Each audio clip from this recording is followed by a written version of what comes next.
కుదిపేస్తున్న Delhi liquor కుంభకోణం CM Kejriwal arrest నేడు కోర్టులో హాజరు హైకోర్టు ఉత్తర్వుపై సుప్రీంకు కేజ్రీవాల్ ఇవాళ విచారణ చేపట్టనున్న ధర్మాసనం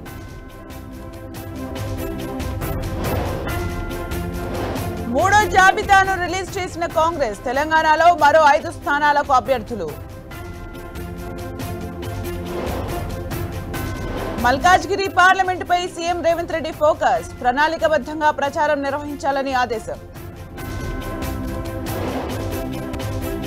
పిఠాపురంపై సీఎం జగన్ ఫోకస్ వంగా గీతకు సహకరించాలని నేతలకు ఆదేశం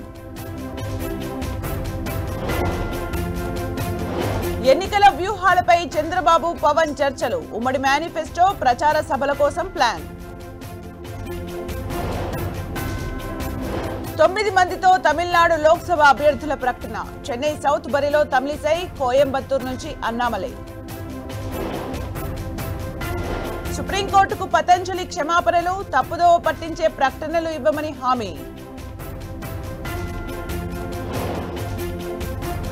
అరుణాచల్ ప్రదేశ్ భారత్దే చైనాకు తేల్చి చెప్పిన అమెరికా